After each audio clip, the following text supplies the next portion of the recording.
you big or am I small?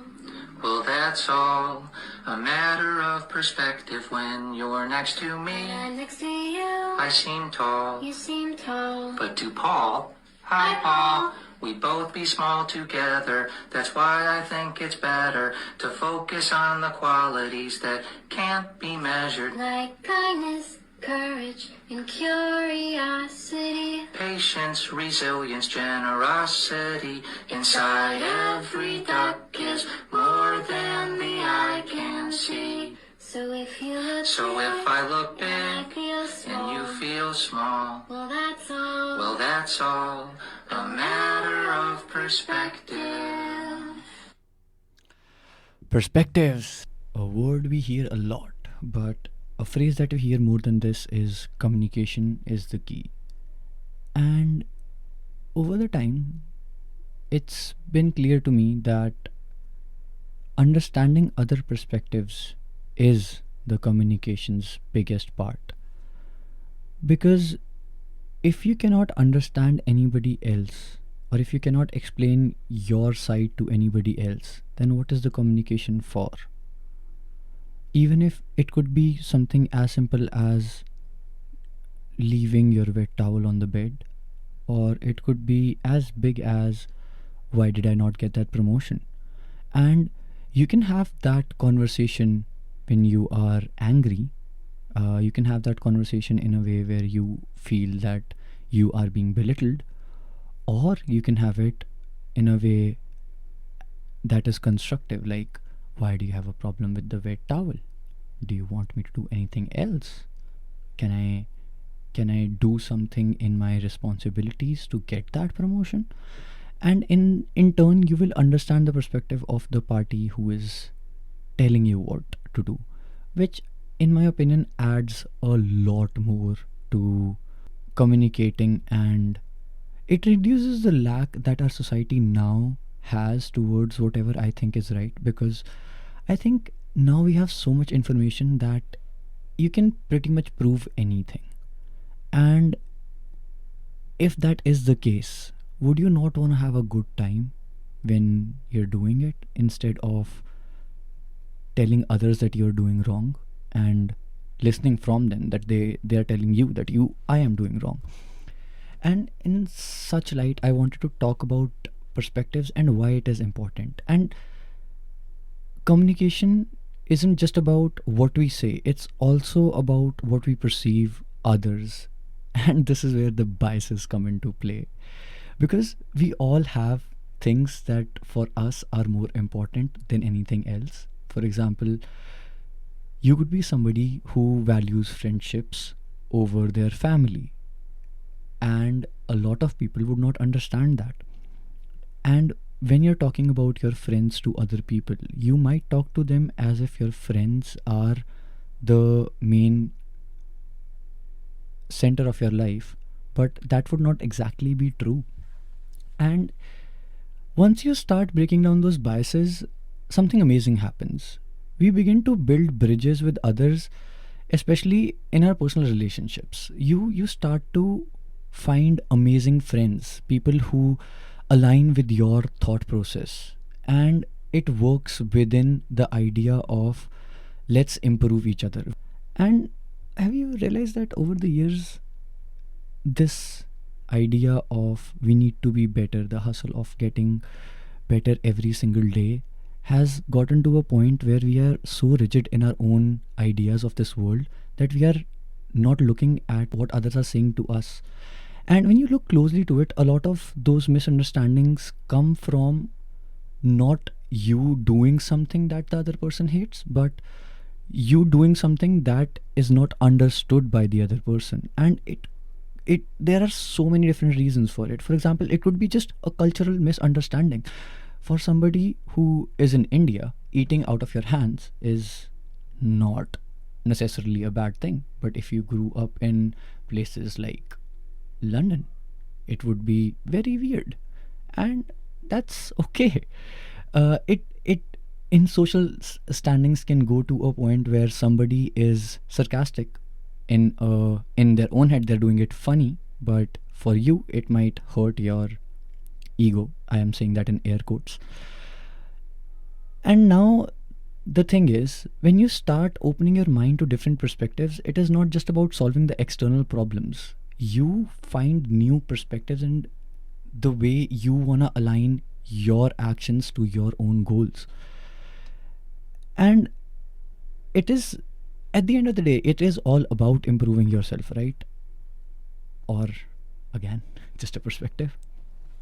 It's about enjoying your stay on this planet. And when you're doing it, is it not better to do it in a way where you're not on a constant rush of what did I do wrong? What can I fix about it? What is going on around me? So whether it's improving your communication, breaking ice, or growing as a person, embracing different perspectives is not just a nice to have, it's pretty much a superpower. But like every coin that has a heads and a tail, this also has some problems that come with it.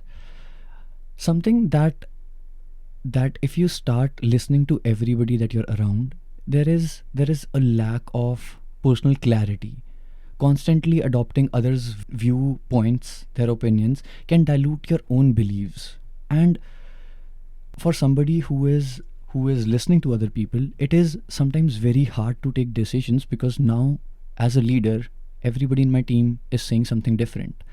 Which one should I go for?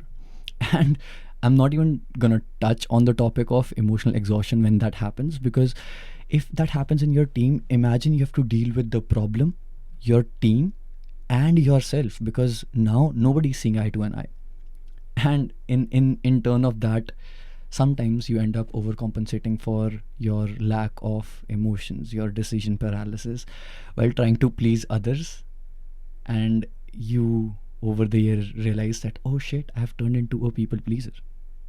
And the thing that I want to say about perspectives and changing them is also based on how you're going to anchor yourself.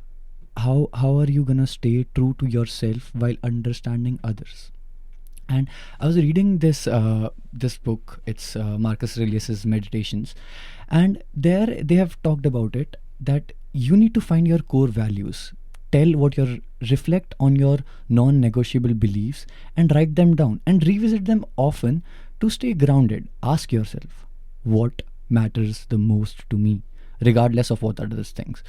Practice discernment is the biggest thing that I got from that book, and that is, not every perspective needs to be adopted. You need to learn to listen without necessarily agreeing or internalizing. And the internalizing part of it is the biggest one, because if you internalize it a lot, that's where the overthinking kicks in. That's where you turn into a person who thinks, oh shit, what were my goals? And when that happens, I think the biggest question with every new perspective that you feel that you're internalizing, or a new perspective that you're agreeing to, you need to ask this yourself. Does this perspective align with my values and my goals? And I am being honest that a lot of the other perspectives are not gonna make sense. They are not gonna add to your goals. And for that, you need to set your boundaries. Limit the exposure of feeling overwhelmed. It's okay to step back and understand why they are coming from the position they are, and why you cannot stand in that position.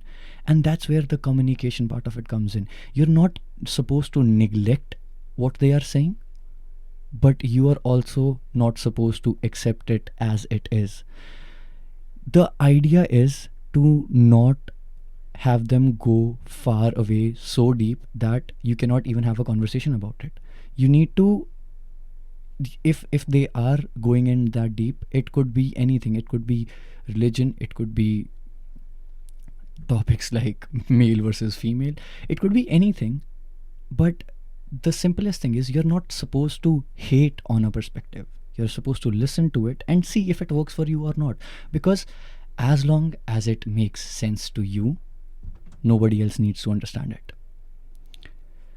And there is one more thing which comes back to the first point, improving communication. Accept that it is okay to evolve. There are some things that you thought were wrong, but as you have grown in life, you have realized that it's not really that wrong. Focus on the authentic over consistency. Staying true to the real idea of you is way better than trying to force something that is not true to you anymore. And as always, take a long time to decide. It's okay to not know. Not knowing, as I heard in a podcast, was your superpower. If you are okay not knowing, or if you know that you don't know, you're still doing amazing. You're doing better than a lot of people. Because a lot of people would just be like, oh, I don't like sitting in my room, but I don't know how to socialize, so I'm not going to do it. They don't even try. And you, with not knowing, are now open to new ideas. You're now accepting towards crazy goals. And again, see new perspectives. There might be new ways. There might be easier ways. And if you think that this was something that you want to try, I have an exercise for you. I used to do this exercise about 2 years ago, and I still feel that sometimes I need this exercise to ground myself down and see other people's perspective, and especially if I'm going through something like really crazy and I don't understand what I need to go through. So the exercise involves 3 simple steps. The first one is to identify the problem, the perspective that you're trying to look at. And it could be anything. It could be a debate about which political party is better. It could be a conflict about how you've been in a certain situation. It could just be a major decision. And when you identify the problem, let's, for example, take a conflict. A conflict with a friend on doing something that we should do together, but he said he's going to do it alone. Going on a trip. Let's say it's a trip to a new country, and I talk to my friend and I'm like, let's do it together so that we can save on money. And he is like, no, I want to do it alone so that I can find my personal growth and I want to take my own time. What would you do in this situation? First step, we have identified the problem. The second step would be write or make 3 columns and write down your initial perspective, why you wanted that friend to be there for you. The second would be write his perspective, like write the perspective of the parties that are involved to understand them. And in the third column, write what you have learned or gained from hearing those perspectives. Do you think that your friend is making sense to say no to that trip? Do you want to take a trip alone to explore yourself a little more, or is it that you just want to save money? And the third is the biggest one. It is reflect on that alignment. Does my original perspective still feel the same to me? If it's shifted, does this new perspective align with my core values? Or does this, if it's shifted, if I am gonna go alone, do I have the budget for it? What surprises me about seeing the situation from others' eye? Again, I'm taking a very vague example, but what is that I learned from seeing my friend's opinion? And in that, you'll find that there is so many new things that you can learn from different places. But the best representation of what you should do always comes from you. And there is a bonus. Practice articulating. Wow, I couldn't articulate the word articulating. Practice articulating your thoughts and perspectives to someone else. It'll help you be solid in your own ideas and still be open to listening to others. And that's all I wanted to say for today. If you think that this was something that you're interested in, look forward to the more episodes. And for the ones who stayed at the very end, thank you so much for listening to me. My name is K or Ketan, whichever you prefer. I am going through life, learning through a new curve every single time I find myself talking about perspectives, because there's, again, so many perspectives. And I wanted this to be the first episode just because this resonates with me so much. And I have so many topics that I want to bring light on and talk about. And then I love conversations. So if you ever want to talk to me, always available for that. Send me a text on Instagram. And once again, thank you so much for listening. This has been a pleasure. Adios.